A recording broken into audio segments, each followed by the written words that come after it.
Pouvez-vous nous parler de votre vie dans votre pays d'origine avant de partir? Quelles étaient vos conditions de vie et qu'est-ce qui vous a poussé à partir de votre pays?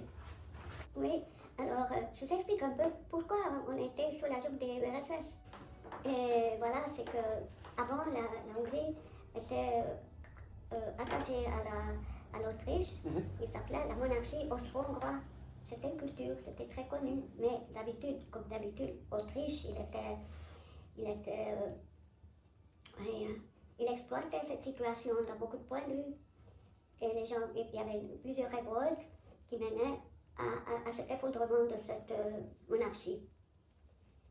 Et après, ça s'est pas tout résolu parce qu'il y avait des gouvernements plus à gauche, plus à droite, plus à gauche. Il y avait d'abord l'Allemagne fasciste a mis la main sur la Hongrie et après l'armée russe est rentrée en 1942 ou 1944 et ils ont assiégé la ville. Ça, je me rappelle encore qu'on était dans une cave pendant des mois. On entendait les bombes qui tombent et notre maison, il était tout à fait bombardée. Ça, j'avais 5-6 ans. Et ma petite soeur avait 3 ans et un de mes frères, elle vient de naître, il était dans cette cave en train de mourir de faim parce que maman, elle n'avait pas de... Cette puissance URSS, il s'est installé petit à petit, hein, parce qu'il y a toujours de plus en plus de têtes de gouvernement qui penchaient vers eux. Et puis ils ont commencé à terroriser, arrêter des gens qui avaient quelque chose, étatiser. Donc plus en plus de restrictions et de contrôle. Peut-être qu'il y avait des bonnes intentions. C'est pas que c'est tout mauvais, mais seulement, comme d'habitude, on prend plus sur soi, pour soi, au lieu de distribuer et dire que, comme ils ont dit, que c'est le pouvoir de la classe ouvrière. C'est un grand sourire. C'est pas tout à fait ça. Ça, il faut se promesse, oui. Et les autres, il y avait une valeur, soit culturelle, soit financière, bien sûr, il fallait... Je comprends quelquefois qu'il faut distribuer des biens des trop riches.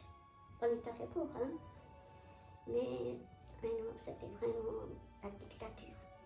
Et ça a poussé à quoi, là, justement, en 1956? Il n'y avait pas de liberté d'expression. Si les gens se chuchotaient dans le tram, il y a un autre qui les dénonçait. Et puis, tout le monde était mécontent. Et donc, en 1956, depuis des années, il y avait déjà qu'on préparait une révolte. Et c'est parti des poètes. Et puis après, il y avait un gros cortège qui partait vers le bâtiment de la télévision, je crois. Et dans la rue, tu regardais les gens, ils mettaient le drapeau à la fenêtre, ils pleuraient. Et dans le drapeau, il y a l'emblème russe, tu vois. C'était la faucille et le marteau. Oui. Le truc exactement. C'est ça, ils ont coupé. Les jours suivants, ça a continué. Ça, c'était déjà ouvertement un peu la révolution qui a vite dégénéré avec les armes. C'était le peuple, ils ont scié le statut de Staline, alors là tu vois la tête du monsieur.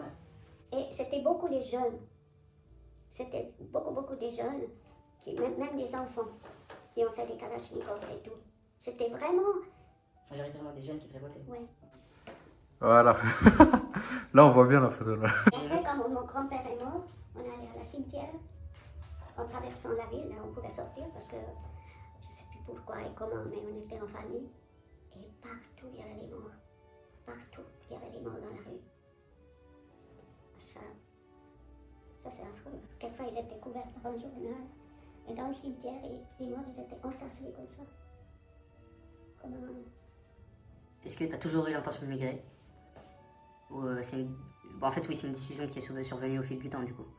C'est via tout ce qui se passe et... C'est-à-dire que moi, j'étais un ado. Et puis j'avais des amis, donc moi, c'était pas un grand souci d'aller ailleurs. Sauf que c'est un fantasme, tu dois savoir. Quand on peut aller dans un pays où tout est là, où c'est génial. Ça, bien sûr qu'on en parlait, mais c'était pas mon rêve unique. Par contre, oui, pour ma famille, c'est sûr. Eux, ils attendaient vraiment ça. Ouais. Mon père, il était déjà en prison avant. Et oui, pour ma famille, c'était plus important. Et comme je disais que dans le texte, c'est que mon père, il avait quand même 6 enfants et puis il avait envie qu'on puisse faire les études. Quelle était votre attente avant de quitter votre pays? Est-ce que vous aviez déjà... T'avais quoi comme attente sur la Suisse? Nous, on était très bien accueillis. Je ne sais pas ce que j'attendais, ça je ne peux pas te dire. mais j'attends que tout est meilleur. Ouais. Nous, on a eu la chance d'avoir été accueillis comme ça. Ouais.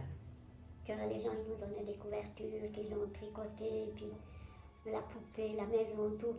On a eu une chose extraordinaire. Et aussi d'arriver dans un pays comme ça. Ça, je te le jure, tous les jours, je me dis, oh, mon père, il a une intuition. Parce que quand je vois maintenant mes frères et sœurs, c'est tous les gens qui ont une situation, qui sont bien. Hein. Après, nous, malheureusement, beaucoup d'autres réfugiés, ils n'ont pas eu ce sort.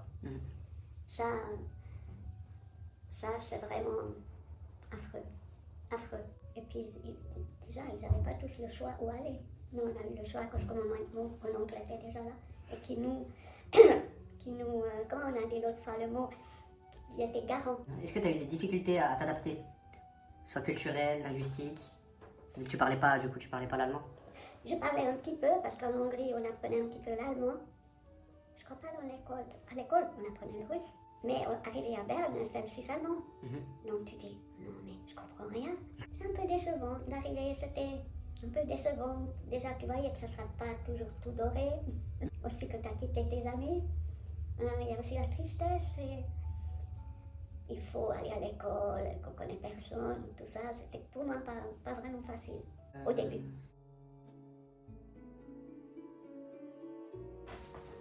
« 1956. Notre voyage a été une aventure. Organiser la fuite d'une famille de 8 personnes n'est pas une mince affaire. Nos parents avaient 61 et 47 ans et notre fratrie entre 7 et 20 ans. Au début de novembre, mon père a trouvé un passeur prêt à nous amener jusqu'à la frontière hongroise. Le chauffeur est arrivé avec un camion chargé de choux. Mes parents ont pris place près de lui et nous avons embarqué derrière, avec les choux. C'est comme ça que, roulant parmi les choux, nous sommes arrivés dans un village à la frontière austro-hongroise. Elle avait été fermée entre-temps et était gardée par des soldats armés. Il valait mieux rebrousser chemin, car nous risquions la prison. Donc nous avons décidé de rentrer. Le temps a passé et mon père a cherché une nouvelle possibilité de fuite parce qu'il avait décidé de donner à ses enfants la possibilité de faire des études en Suisse. Mon petit frère de 18 ans, Oi, en avait marre d'attendre. Un beau jour, avec son ami, il a pris son vélo et ensemble ils sont partis vers Berne où notre oncle vivait. À partir de ce moment, on a écouté régulièrement la radio Europe Libre qui transmettait les messages des réfugiés. Mais les nouvelles ne venaient pas, malgré les bougies allumées sur l'arbre de Noël. On n'a pas touché non plus au délicieux dîner qui fumait sur la table. Tout le monde avait le cafard, mais peu de temps après, la nouvelle est enfin arrivée. Il était arrivé. Mon père a finalement trouvé un cheminot qui, contre une belle somme d'argent, je pense, était d'accord de nous aider à fuir. On a tout laissé derrière nous, l'arbre de Noël décoré et les cadeaux. Le 26 décembre, on partait de la gare du sud de Budapest. Un garçon nous a accueillis à l'adresse indiquée. Il faisait noir, très froid, et nous étions exténués. Nous avons ôté des tas de vêtements et changé d'habillement, puis mangé le pain rassis avec le rôti de porc qui nous restait. Dans la chambre, il y avait 2 lits. Assez peu pour 7 personnes, mais on nous a promis encore un dans la cuisine. Le matin, on est allé trouver un cheminot avec mon père. Il nous a expliqué le projet prévu pour notre passage de la frontière. Pour éviter les contrôles, on devait prendre le train de jour sur les rails extérieurs dans le local de chaufferie. Le train ne partirait qu'à la nuit noire. Le problème étant qu'un autre cheminot avait attribué le même wagon à une famille de 3 personnes, et il n'y avait plus de place pour nous tous. Ils ont casé 4 de mes frères et sœurs entre des autres voyageurs et leur ont recommandé de dire qu'ils allaient visiter leurs grands-parents. Mais ils n'avaient bien sûr pas de billets. Mes parents et moi étions compressés dans la petite pièce surchauffée avec l'interdiction d'enlever nos manteaux, parce que dès l'arrêt du train, on devrait sauter. Nous étions terriblement inquiets pour les autres enfants qui avaient entre 7 et 16 ans. Arriverait-il à descendre en même temps que nous? Peu de temps après, un contrôleur s'est mis à taper fort contre la paroi en nous hurlant d'ouvrir la porte. Ce vacarme réveilla le petit, qui était aussi présent, âgé d'1 année jusque-là, qui dormait grâce à des somnifères que ses parents lui avaient administrés. Il pleurait à gorge déployée. De l'extérieur, cognant et hurlant, on nous menaçait de tirer et de casser la porte. Un grand silence a suivi, et ils sont partis. Soulagés, on respirait enfin, mais ils sont revenus. La gorge se sèche de peur, on attendait, pétrifiés, mais ils n'ont pas réussi à ouvrir la porte. Un peu plus tard, lorsque le train s'est arrêté, enfin, notre homme est apparu nous ordonnant de descendre à toute vitesse. À notre plus grand soulagement, les 4 aussi étaient présents. Dans la nuit noire, un homme nous a guidés vers sa maison à travers le village. Quand une voiture passait, on s'abritait sous les portiques. Dans la cuisine, il y avait beaucoup de compagnons d'infortune. On s'est assis sur nos bagages. Le patron est parti pour regarder ce qui se passait à la frontière, mais il n'est pas revenu. À sa place, il y avait 2 soldats armés qui nous ont donné une description très noire des conditions de passage à la frontière. Ils demandaient beaucoup plus d'argent à cause des risques qu'il y avait pour eux à nous escorter. Après une demi-heure de marchandage et après avoir lâché encore montres et bijoux, on est parti dans la nuit noire pour traverser les champs couverts de neige avec la grande ours au-dessus de nos têtes. Nous sommes arrivés en Autriche. Les jeunes couraient, mais ma pauvre mère, souffrant de polyarthrite, était incapable de tenir le rythme et je suis resté en arrière avec elle. À travers la forêt épaisse, sous les doubles barrières de passage et les fils de fer barbelés, notre guide a montré une petite lumière lointaine en nous indiquant le but à atteindre. Et il a pris congé. On s'est arrêté. Avancer était très difficile. Nos pieds enfonçaient jusqu'aux genoux dans la neige. On titubait, on tombait. Tout d'un coup, des faisceaux de lumière ont balayé les champs enneigés. On s'est assis par terre et on s'est couvert avec des draps blancs. On attendait en tremblant. Et si on était repéré? Non, finalement. On a continué 7 km jusqu'à la maison indiquée. Nous avons pris les bagages de nos parents. Ils n'arrivaient plus à les porter. On a même traversé un ruisseau. Les lumières s'approchaient peu à peu. On sentait la fatigue augmenter et les bagages étaient de plus en plus lourds. En dehors des draps, on transportait aussi des dictionnaires pour tout le monde. À l'arrivée au village, 3 jeunes hommes nous ont accompagnés jusqu'à la maison où les femmes de la Croix-Rouge nous ont accueillis très gentiment. Nous avons reçu du thé au citron avec de toutes petites pommes et des pains au fromage. C'était incroyablement délicieux. Nous avons posé nos 11 bagages à côté de l'immense arbre de Noël. C'était toute la richesse avec laquelle nous allons construire le futur d'une famille de 8 personnes. Mais nous avons réussi avec l'aide et la bonté de beaucoup de gens. À 2h du matin, on s'est couché sur nos matelas de paille. Il n'y a pas longtemps, c'était ceux où dormaient des soldats russes. C'est la fin du compte de notre évasion. Le lendemain, on nous a transportés en bus de Deutschkreuz au camp de réfugiés de Traiskirchen. On a demandé notre transfert à Berne et 10 jours plus tard, nous y sommes arrivés. Notre oncle et mon frère Hoy nous attendaient à la gare. Les larmes coulaient à flot après 9 ans de séparation avec notre oncle et quelques mois avec notre frère. Nous ne pouvions pas réaliser qu'on était là. Ça s'est passé le 8 janvier 1957. Peu après notre arrivée à Berne, une femme nous contacta après avoir lu dans le journal qu'une famille de 8 personnes était arrivée en Suisse. Elle nous proposa donc de nous loger dans une maison qu'elle avait héritée pour un petit loyer, jusqu'à ce que notre père trouve un travail en tant qu'ingénieur près du lac de Constance. Merci de votre attention.